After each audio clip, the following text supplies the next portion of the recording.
आप नेता संजय सिंह इस वक्त प्रेस कॉन्फ्रेंस कर रहे हैं, आइए सीधा रुक करते हैं।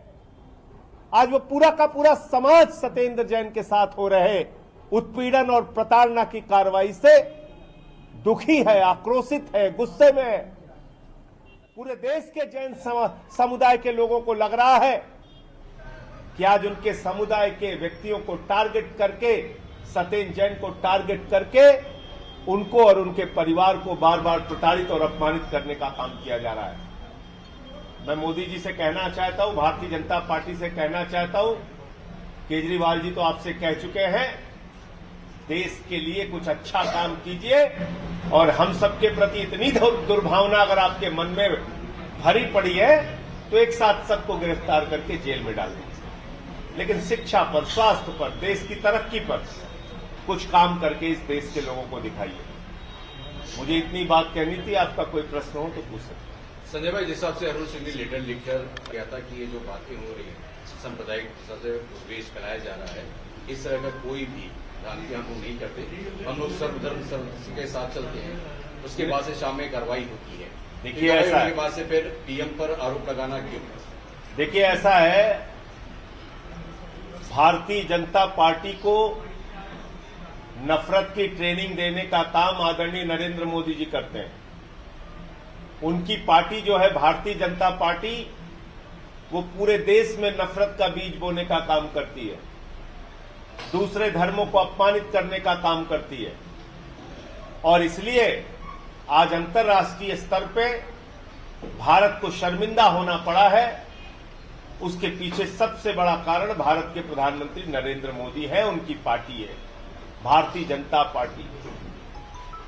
75 वर्षों की आजादी में मैंने कहा तो आपसे, इतनी अंतर्राष्ट्रीय बेइज्जती, भारत को शर्मिंदा करने की कार्रवाई किसी प्रधानमंत्री ने नहीं की जितनी नरेंद्र मोदी जी ने अकेले की।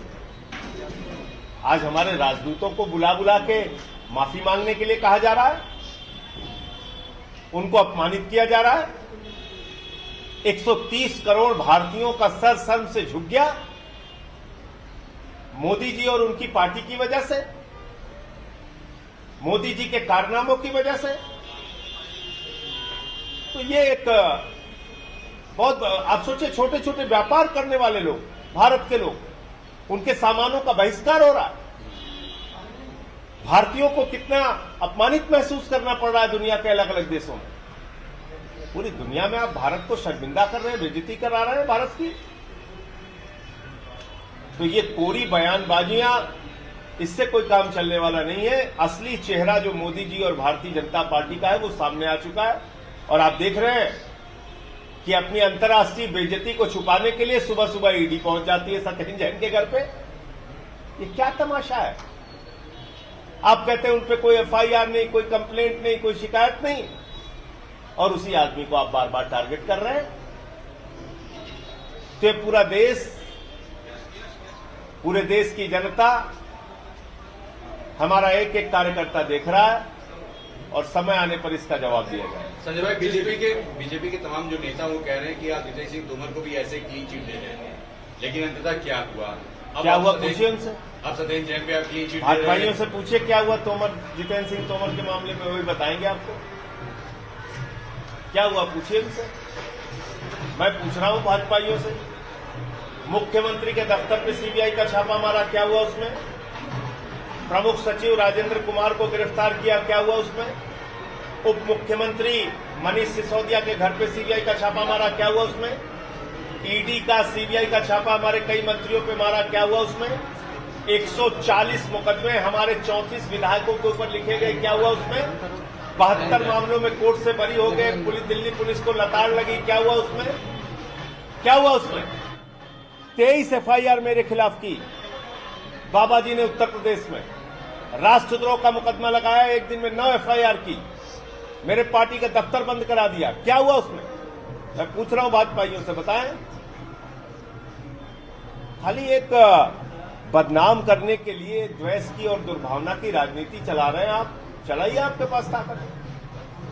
जिस तरीके से कि अपनी बेइज्जती छुपाने के लिए, इंटरनेशनल बेइज्जती छुपाने के लिए, आम आदमी को छिपाने के लिए जिस तरीके के वहां पे खालिस्तानी समर्थक नारे लग रहे हैं, उनको छुपाने के लिए इस तरीके की कॉन्फ्रेंसेज और इस तरीके की वचन दिए जा रहे हैं हमारे। नमस्कार, मैं हूं मानक गुप्ता। अगर आपको हमारा ये वीडियो पसंद आया हो तो इसे लाइक और शेयर जरूर करें, और हां, हमें सब्सक्राइब और फॉलो करना ना भूलें ताकि आप देश और दुनिया की कोई खबर मिस ना करें। तो जुड़े रहिए हमारे साथ और देखते रहिए News 24।